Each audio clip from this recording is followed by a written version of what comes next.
Hi, this is Usha. Welcome to Rathod's IAS classes. Today in this lecture, we are going to discuss current affairs of 3rd November 2021. In this lecture, we are going to discuss 9 topics which are very much relevant to our UPSC. So most of the topics we are going to discuss in this lecture which is regarding our second day of COP26. So this first 4 articles, okay, the first one it is about world's leader pledge to save forest to cut methane emissions. So this is also regarding our COP26. And next one is one sun, one world, one grid for seamless energy. So it is also regarding this COP26. And next one is India calls for hike in climate finance to $1 trillion. So this is also regarding that. And even India to help countries prone to climate change. So these 4 articles which are regarding our COP26 which are present in page number 1 and as well as page number 12. So here in this text, in this context, you need to know about what is climate finance, and you need to know what is that one sun, one grid and one world, and even you need to know about how India it is going to help countries which are prone to climate change. So especially we need to talk about small island nations. So why small island nations? So if you say for example, if we are considering only Indian Ocean, let us take this. So we are having number of island groups here. So because of increasing of melting of glaciers, already you know that oceans, seas, they are interconnected with each other. So in one area, whenever there is increasing of water level rise, means it will be affecting all the area throughout the world. So because of this, whenever there is melting of glacier is happening, so that will lead to increasing of sea level rise. So because of increasing of sea level rise, that will be very much harmful for small island nations. So they will be inundated. Okay, so because of this, here India which is mainly going to help countries which are prone to this climate change. All these 4 articles which are regarding to our COP26 and which will be important from our environment and ecology. And next topic is about education. As school reopens, study warns of deepening divides. That means there is increasing of divide between the students. Because why there is increasing of divide? Because of this reopening of schools. Because till now, okay, since March 2020 onwards, so schools had been shut down. So because of this, children, they sit in home itself, but only some students, they have access for this digital gadgets and they went through online classes, but not all. So because of this, there is already a gap of learning between students who attended online classes, who did not attend online classes. So because of this, whenever there is a reopening of schools, means we need to focus on how to bridge that gap. Okay, so that is the thing which mainly said according to one study which is done in Karnataka. And this topic is important from our education, which mainly comes under GS paper 2. And next topic is about DAC, Defense Acquisition Council, clears proposal worth of rupees 7,695 crores. So here this topic is important from our defense, which mainly comes under GS paper 3. And here you need to focus on what is this DAC. So you can get prelims based statements from this DAC. And next topic is about NHRC. So it is in our page number 1. So it is talking about especially police reforms. Here you need to know one important case. We are going to discuss that. And next topic is about Dal Lake. So in picture 1 of Hyderabad edition, so there is in front page, that is page number 1, there is one image of this Dal Lake. So you need to know some facts regarding this Dal Lake that will be important from our geography and even environment and ecology. And next topic is about India-US relations. Actually, we are not going to discuss much editorials today because already there is time constraint that I am facing here. And here whatever the articles that came in today's newspaper, already most of them I covered. So I am giving you important editorials at the last of this video, then you can go through that. Okay, if there is any time permits in tomorrow lecture, we are going to discuss that. And now let us try to see first topic. Title says world leaders pledge to save forest, cut methane emissions. So why methane? Methane, it is one of important greenhouse gas. So because of this greenhouse gas which is increasing, actually this methane may released from agriculture and as well as allied sectors like we can say like animal husbandry. So because of this methane, that will leads to global warming. So mainly if you want to control this global warming, or if you want to attain commitments under this Paris climate deal, we need to also focus on this methane. So now our world leaders mainly pledged to save forest. So whenever we are saying forest means they act as carbon sinks, they will absorb carbon dioxide. And so they also focused on cutting off this methane emissions. And now let us try to see what is this article mainly talking about. So first, if you see context, it mainly says that leaders at this COP26. So leaders at this Conference of Parties 26, which is going in Glasgow. So here mainly global leaders pledge for stopping of deforestation, and they will go for reserving or preserving of forest, and also they will be having they will be also focusing on cutting off this methane CH4. So this will be helpful for climate change. So this is the thing which mainly said here. That means in context it mainly said that in this COP26 global climate conference which is going on in this Glasgow, so many global leaders, that is more than 90 global leaders, they mainly pledged for reserving or preserving of their forest, and as well as they will be focusing on this methane emissions that will be helpful for climate change, slowdown of this climate change. So if we are talking about details, it mainly says that so major powers like many developed countries or major powers, they agree that there is a need for rapid reductions. Okay, there is a need for reduction of rapid reduction, especially in using of fossil fuels. So because of using of fossil fuels, for example, if you are taking petrol, if you are taking diesel, if you are taking coal, so whenever we are using this, then what happened, that will be leading to releasing of greenhouse gases, and especially carbon dioxide which is released into atmosphere. So because of releasing of carbon dioxide, that will lead to man-made global warming.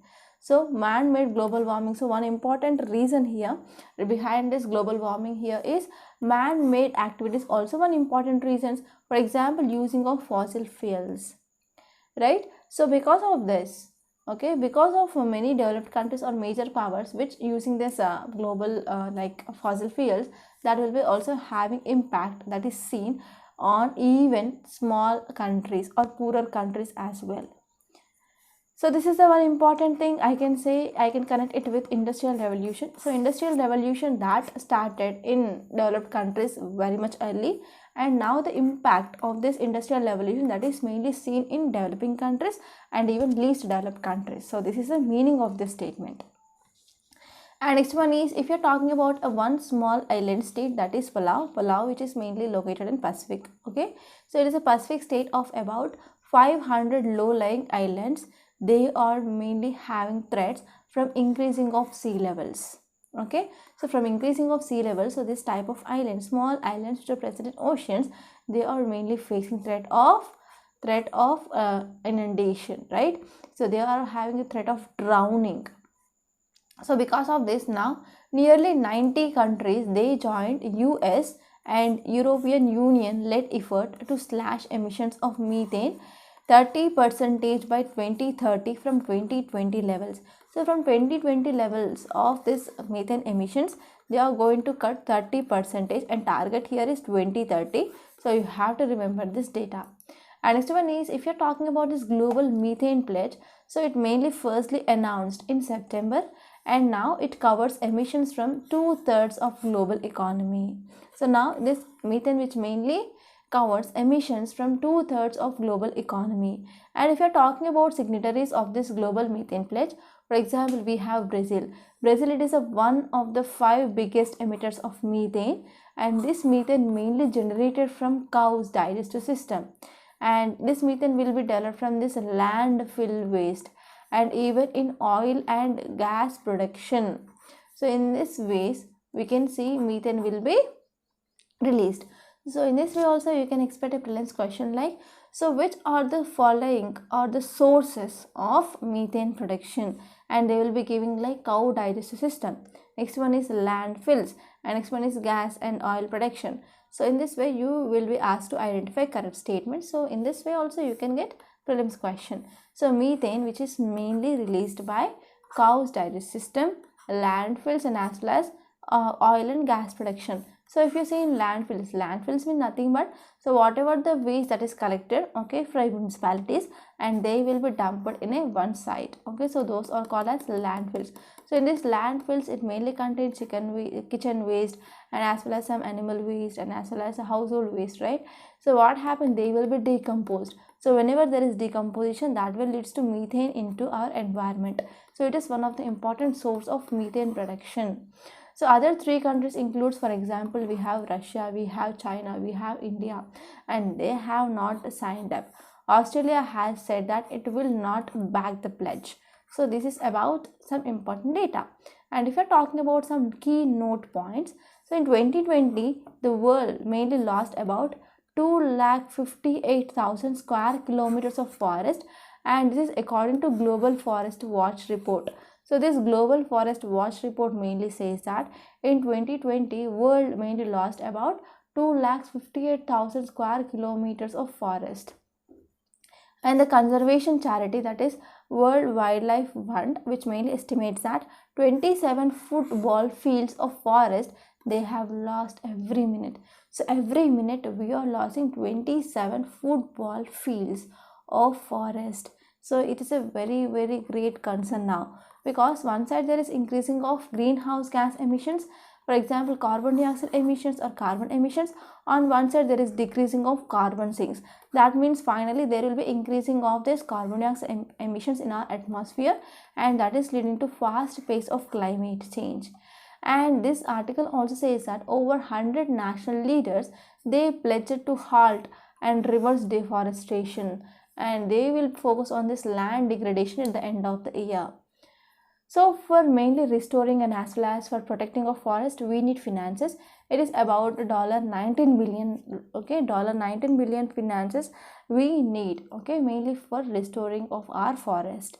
So the agreement mainly expands commitment by 40 countries as part of 2014 New York Declaration of Forest. So in 2014, government came up with this New York Declaration of Forest, and it is mainly focusing on restoration of forest.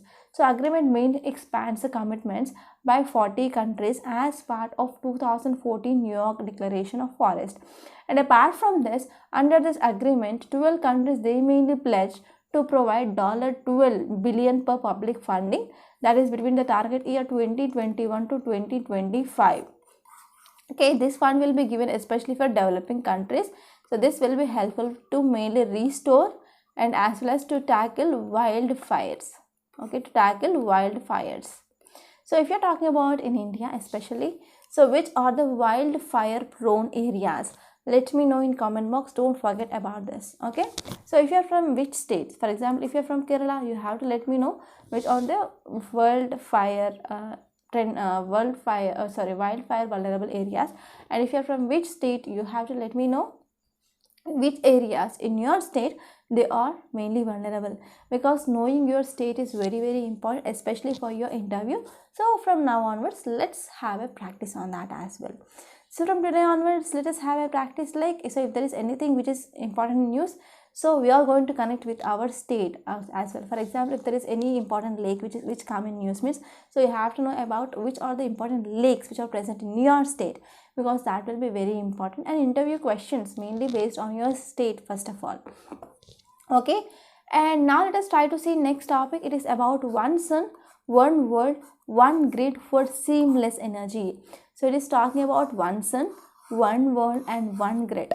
So it is mainly focusing on especially renewable energy, that is especially solar energy.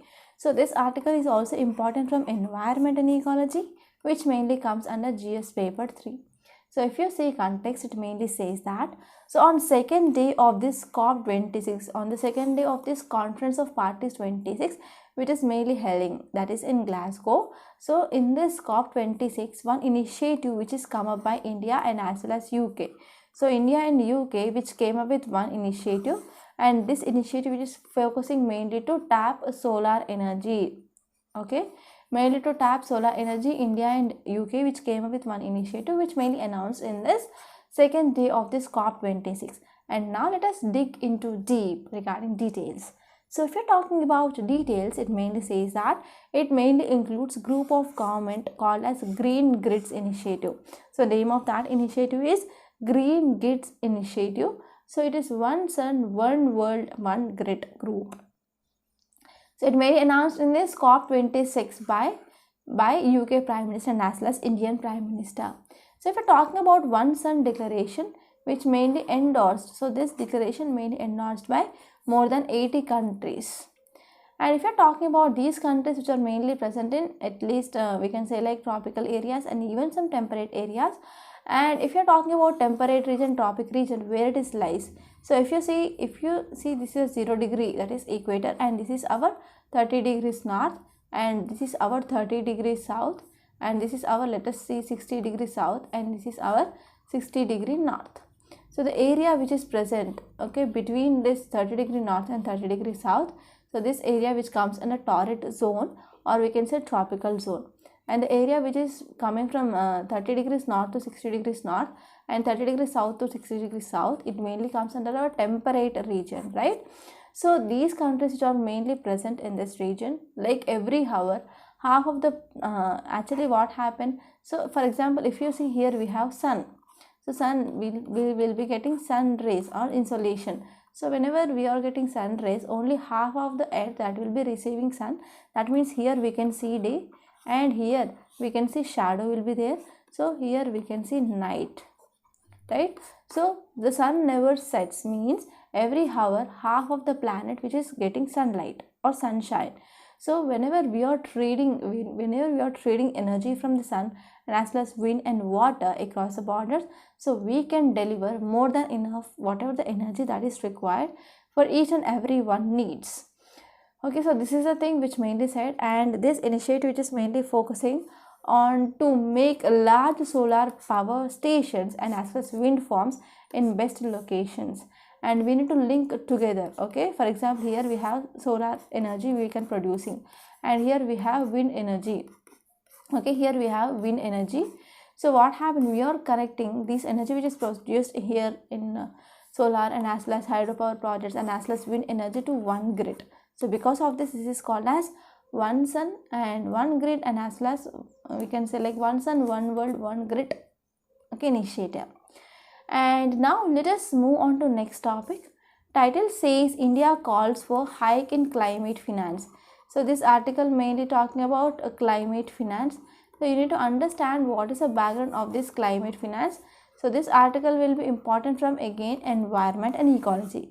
So if you're talking about context, why it is in news, because India said that climate finance cannot continue at levels which are mainly decided in 2009. Actually, this climate finance concept which came up in the year 2009, and at that time they decided that they are going to provide this much of climate finance.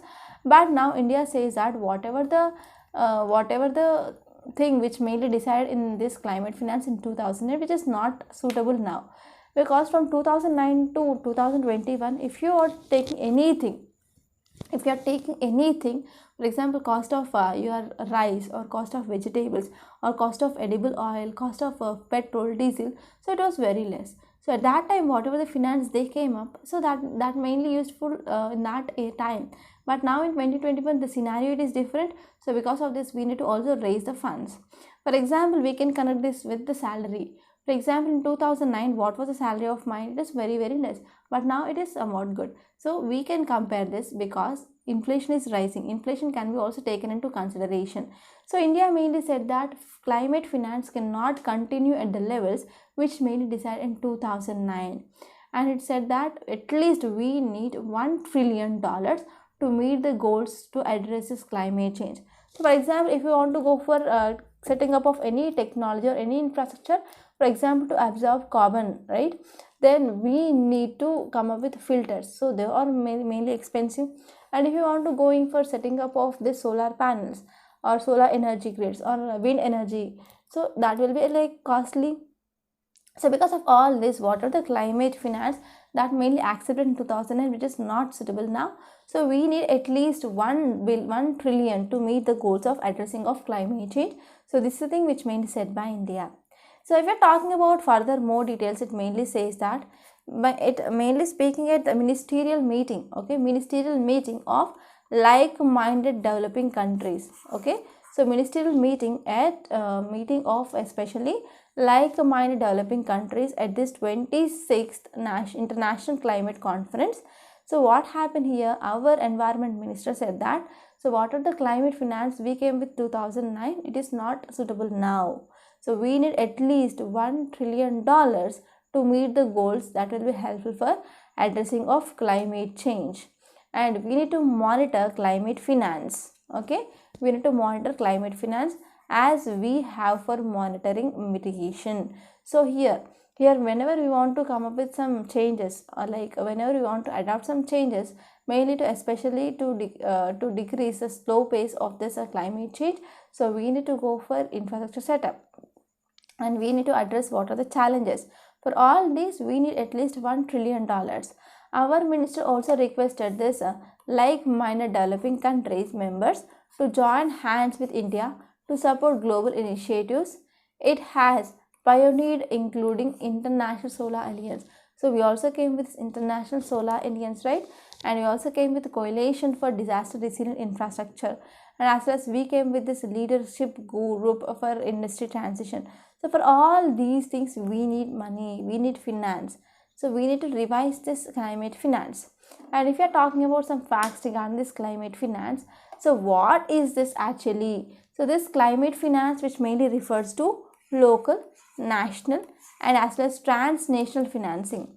So it is nothing but local, national and as well as transnational financing, and we are mainly drawn from public, private and as well as alternate sources of financing. And here this type of financing which is mainly focusing to support mitigation, to support adaptation across that will be addressing climate change. Okay, so we need to mainly focus on supporting of mitigation as well as adaptation of actions. And if you're talking about this background of this climate finance in United Nations Forest Conservation and Climate Change, and even in this Kyoto Protocol and Paris Climate Agreement, so we came with this financial assistance that need to be come up from these developed countries, and that finance should be given to these developing and as well as least developed countries, right? So because of this, here we are mainly talking about this climate finance. So this climate finance which mainly talked in this Paris Agreement, here it is according to common but differential responsibility. So common but differential responsibility means the countries which already came with industrial revolution that already led to releasing of as much carbon emissions as possible to atmosphere. And now if you are giving less punishment, means it should not be like that. So according to their emissions, the punishment should be given. So this is nothing but this common but differentiated responsibility, right? And now let us move on to next topic. Title says India to help countries prone to climate change. So now let us try to see how India is going to help these countries which are mainly prone to climate change. India came with this IRIS, okay? So you need to remember this, what is this IRIS? So now let us try to see this topic in a very great detail. So if you are talking about why it is in news, because India launched an ambitious initiative especially for developing of infrastructure in the small island nations. So in the small island nations we need to go for developing of infrastructure, right? So here because of this our Prime Minister, our Indian Prime Minister came up with a hope, okay, came up to give a new hope and as well as a new confidence and as well as a satisfaction of doing something especially for most vulnerable countries which are mainly facing a big threat from this climate change. For example, we can say about small island nations. And if you're talking about the details, it mainly says that the launch of this IRIS, that is infrastructure for resilient island nations. Okay, so this is the thing which mainly came up by India. India came with this infrastructure for resilient island states and also attended by Australian Prime Minister and as well as United Nations General Secretary. So if we are talking about this climate change, each and every country which mainly affected by this climate change. So if we are talking about especially India also facing many challenges from this climate change. There is increasing pace of melting of glaciers and increasing number of glacial lakes. And not only that, we are facing landslips, landslides, and unusual rainfall and floods in Kerala, and droughts in some other areas, right? So I can say that each and every country which is facing some, or I can say like any country which can face this climate change impact for sure, even though it is a developed country or even though it is a least developed country or a very poor country. So climate change mainly threatens everyone, it is not leaving anyone. And if you see further, it mainly states that small island developing nations which mainly faces the biggest threat from climate change. So from climate change here, island nations, they are mainly facing a biggest threat. So we are talking about what is this IRIS all about. So IRIS, it is a part of mainly, I can say like coalition for disaster resilient infrastructure. Okay, so it is mainly part of coalition for disaster resilient infrastructure, and this initiative which mainly announced by India and as well as United Nations General Assembly, and we came up with this not now but in 2019 itself. So IRIS, it is a change, it is to change the situation, and it will mainly focusing to give an initial momentum actually. Okay, so this CDRI which mainly launched to promote resilience of critical infrastructure. Okay, so this is about this topic, and now let us try to see what is the need of this IRIS. Already we know that these small island nations, they are most vulnerable to this climate change because of the worst impact of climate change, and as well as what happened because of impact of climate change, that will also having some effect on our infrastructure in that area.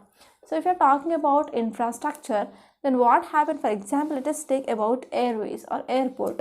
So in many countries we can say like they will be having more than 10 airports. For example, if you are talking about India, if you are talking about USA, if you are talking about African countries, they have like 10 airports. But if you are talking about small island nations, they have only single airport. So because of this climate change, whenever there is damage to infrastructure in this airport, means so these countries, they will lose connectivity with other countries because of non-functioning of airports, because of proper lack of infrastructure. Impact of climate change on airports. So not only this, even small island countries, they have only one small airstrip. So if this gets damaged, means so this country will be losing connectivity with the rest of the world. So because of this, we need to focus on building of important infrastructure that mainly protect against the vagaries of nature, right? And when we are coming up with that type of infrastructure, that need to be foolproofed, or we can say like climate proofed. And if you're talking about what is significance of this IRIS, so first one is small islands are very much vulnerable to this climate change, and as well as increasing of sea levels. And even sometimes there are some threats which are mainly seen for infrastructure and as well as settlements. And next one is sustainable and resilient infrastructure is not only solution to the problem to sinking islands. Okay, so here already we are seeing that many islands are mainly sinking, right? So because of this, we need to focus on sustainable and as well as resilient infrastructure. And whenever we are focusing on only infrastructure and as well as only sustainable thing, so it is not a cup of tea. Okay, because it is not only a solution for what are the problems they are facing now.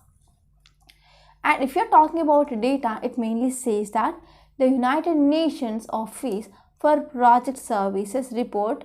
So here this report mainly says that around 20% of global biodiversity, they are in small island countries.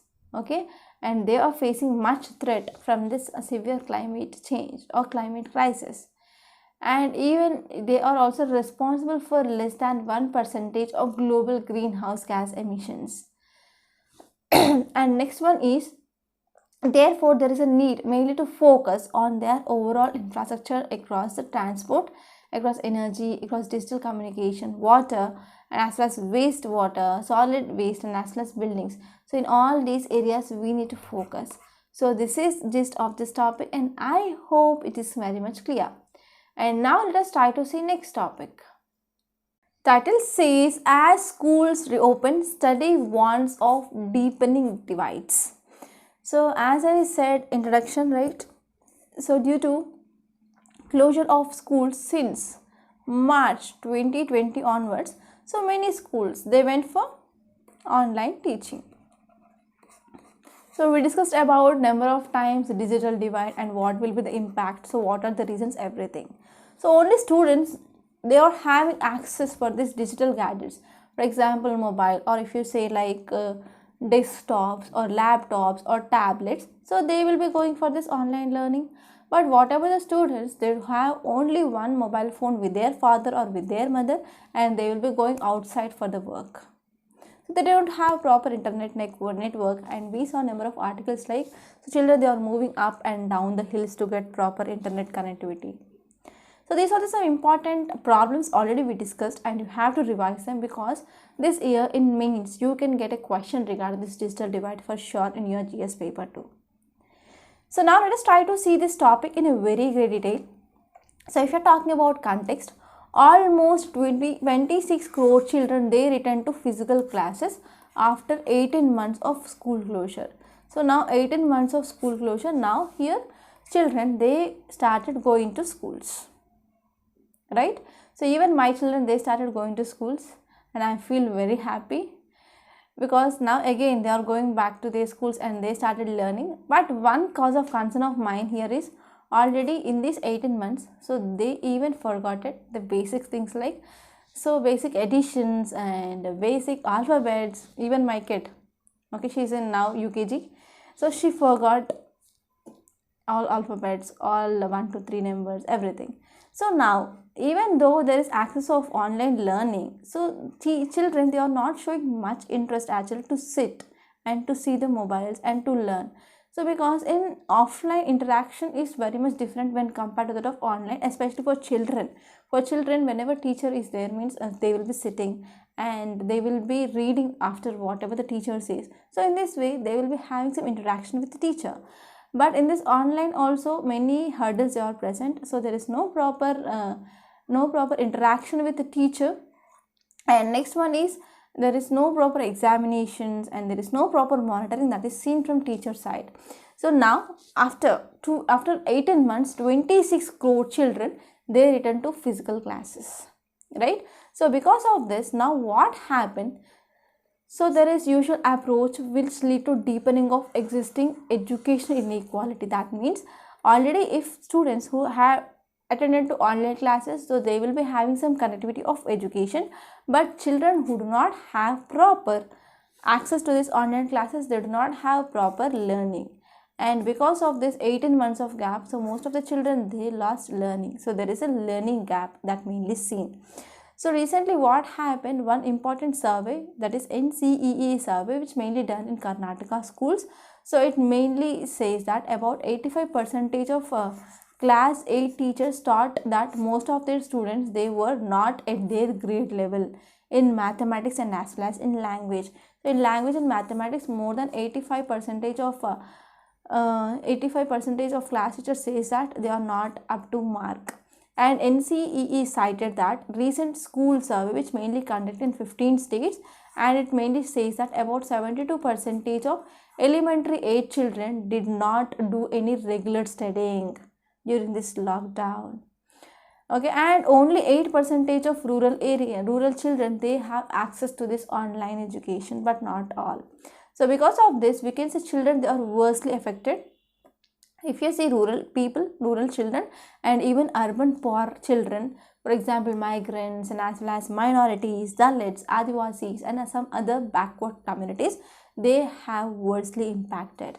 So now when schools reopen, so it cannot be about pounching children to make them learning 3 hours, that is reading, writing, and as well as arithmetic. But we need to build that gap which is present between the children who attended online classes and who did not attend online classes. So this is the thing, this is the target now. And now let us try to say next topic is about DAC, Defense Acquisition Council. So Defense Acquisition Council, which mainly clears proposal worth of rupees 7,965 crores. So this article will be important from our defense, which mainly comes under our GS paper 3. And here you need to know about DAC.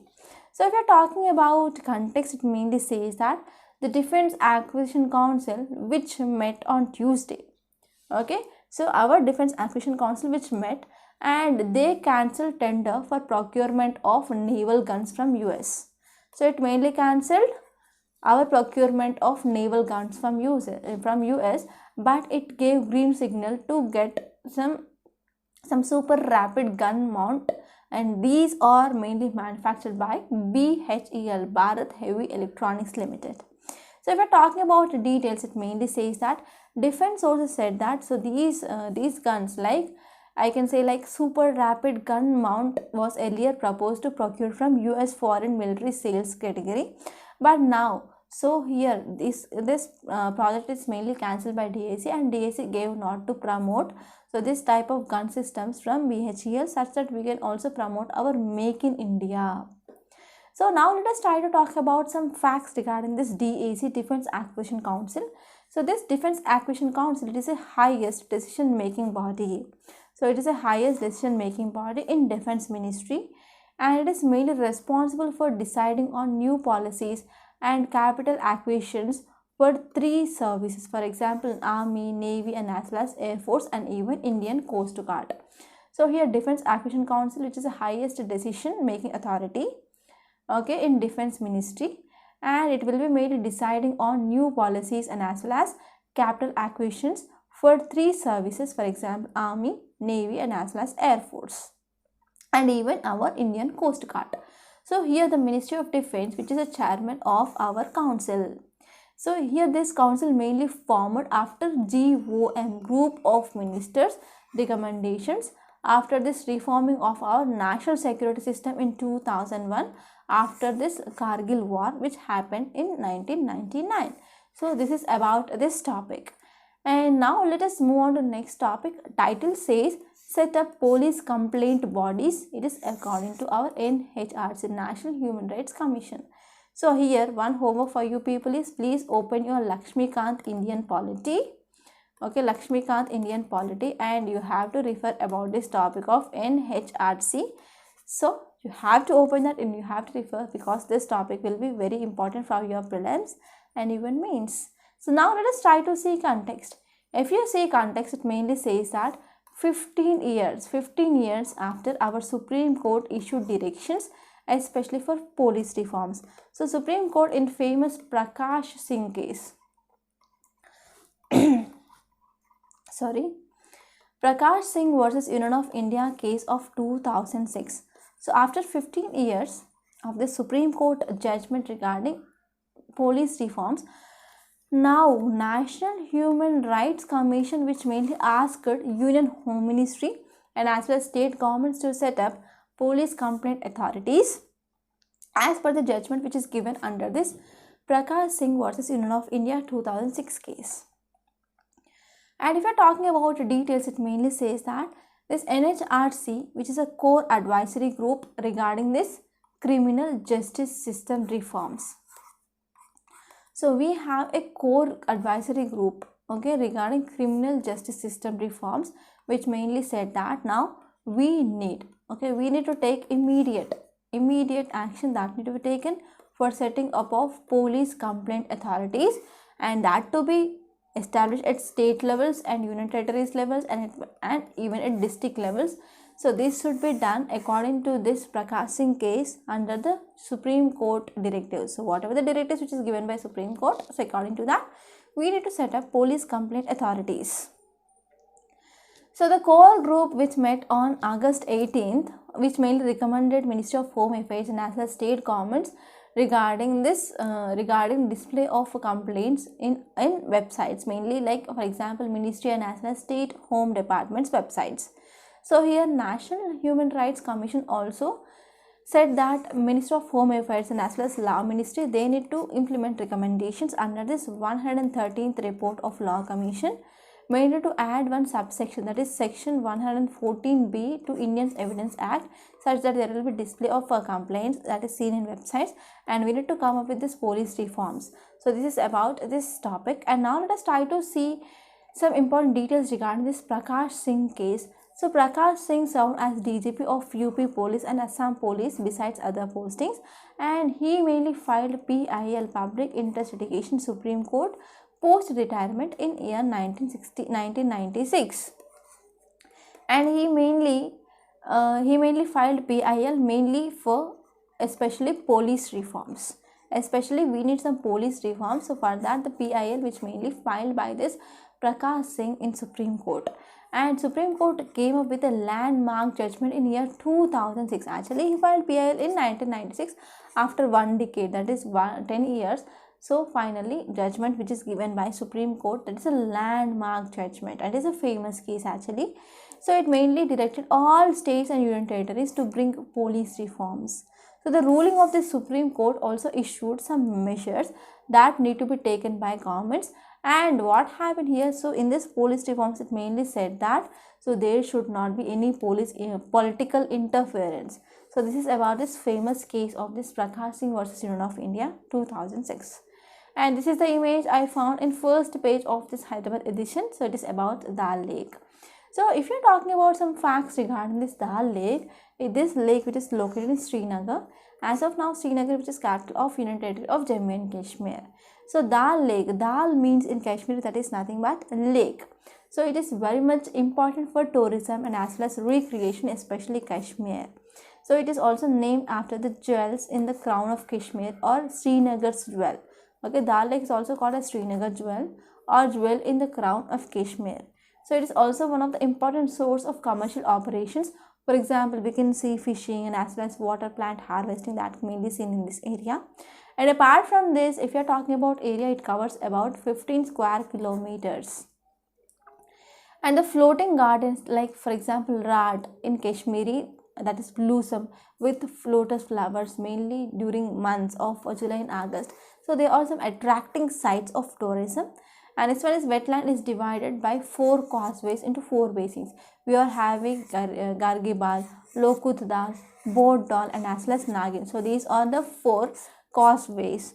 And if you're talking about this Lokut Dal and as well as Bod Dal, they will be also having some island centers. And this Dal Lake which is very much famous for this houseboats that is called as shikaras. Okay, so now let us try to talk about next topic. It is about trade and climate. Trade and climate, it is a pivot for India-US ties. So it is talking about India and US relations. So this article will be important from international relations.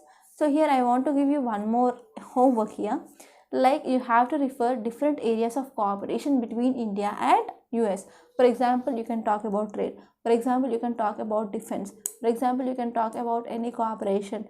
Okay, any cooperation between India and the US. So those are the different and wide areas that you can refer, and this topic will be important from your means point of view.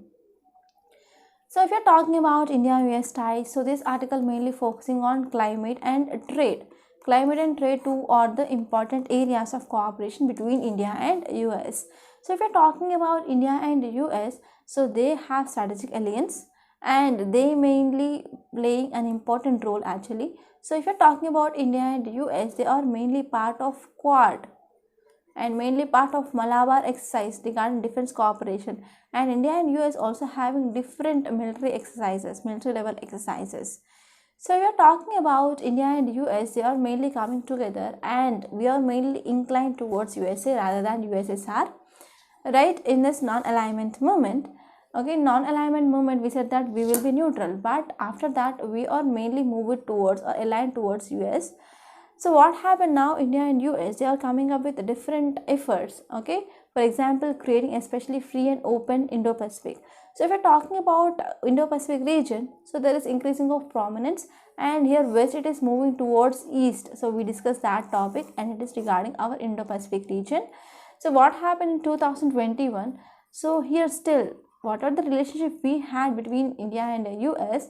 So because of this COVID-19, so COVID-19 danger is still present now, and not only that, even Chinese influence that is seen in this Indo-Pacific region. So these are 2 important things that are mainly seen in this region in this 2021. So if we're talking about areas of convergence between India and US, we are having 2 areas. First one is climate, second one is trade. So the first one, if you're talking about climate, it mainly represents existential threat, right? And if you're talking about trade is also one of the second consideration that we need to take into consideration, that even what happened, so we had a large potential regarding larger strategic interest. So we are having defense procurement, we are having number of imports and exports between India and US. So recently there are some positive things like US Special Presidential Envoy for Climate. He visited India twice already, and they came up with this in clean climate and clean energy agenda partnership between India and US. So in parallel to that, we are having a many hopeful signs that they are now prioritizing, that is India and US, they are mainly prioritizing bilateral trade relationship, and we are mainly focusing on rechartering the trade policy forum. And both countries, they are also taking leading roles, especially regarding climate concerns and as well as the commitments. And if you're talking about interlink between trade and climate, so we need to focus on climate. So this climate cannot be seen as an individual thing, but it is interlinked with the trade as well. So if we're talking about some facts, see, climate and trade, they are interlinked in many ways. For example, there is commercial dissemination of cutting edge carbon mitigation, and also if we, and next one is adaptation products and technologies to carbon emissions. So we need to focus on transport and goods and even humans from one country to another country. So all these things are interrelated. And if one is, if governments such as India and as well as US, they are coming up with some coordinating policies, and they are coming up with some any incentives, sharing of climate related technologies, and whenever we are focusing on how to reduce these emissions, and those are associated with the trade and as well as climate interrelationship, etc. So that will be a positive things, so that we need to focus on. So now we need to focus on sharing of climate related technologies between two countries, and the developed countries, they need to provide some incentives for developing countries to achieve their target. And the climate and trade, they are interlinked perception. So if you are taking into that consideration, so this will be a positive step in this relationship between India and US. So this is just, and there are other articles like India's climate commitments are bold, but meeting them will be a challenge, says experts. So this article also I see in page number 12. So what happened, whatever the thing we studied till now, like what are the climate commitments, like helping especially for the small island nations which are vulnerable to this climate change, to come up with this one sun, one world, one grid, and to achieve our renewable energy capacities or targets. So those are very much bold statements, but it's are very difficult to achieve. So this is the opinion of some experts actually. And this one is COVID-19, it is a tale of job hardship and marginalization. So here this article mainly talked about what are the problems which are mainly faced by migrant peoples, especially people who are present in other countries. So you can read that article and you can easily understand that. And this one is resisting patriarchy in politics. So this article mainly talking about patriarchy, especially seen in this Kerala politics. So even not only in Kerala, we can also consider this patriarchy. So we can consider how this patriarchal values are present means. So if we're talking about ethics, one topic is there, that is values. Okay, in values, so what are the values that can be inculcated from your family? So what is the role of family in inculcating values? So in family, if you are staying in a joint family, there will be grandfather and as well as grandmother. So you already know that during bedtime, so grandmother and grandfather, they used to say stories for children. So at that time, whenever they are narrating stories, so in that way, so they will be focusing on mainly patriarchal. That means we can say God, male God, not female God. So whenever the male God is there, and there will be some like devils, so those are mainly males, and males are more powerful than compared to that of females. So in that way, whenever they are narrating stories, so they will be transmitting this patriarchal values, patriarchal mindset to children. So in this way, we can also connect this patriarchy with our ethics, which comes under GS paper 4. And here we can also talk about sarpanch patis. So even though whenever women who got this sarpanch post, so everything will be done by their husbands, so that is called as sarpanch patis. So we can also connect this concept not only with this Kerala, but also even everywhere that is happening, for example sarpanch patis, and even with this ethics. So these are some important articles that you need to refer, and this is your homework. So by this I am concluding today. I hope you enjoyed this lecture. Please subscribe to Rathod's IAS and don't forget to like, share and comment my videos. Thank you so much.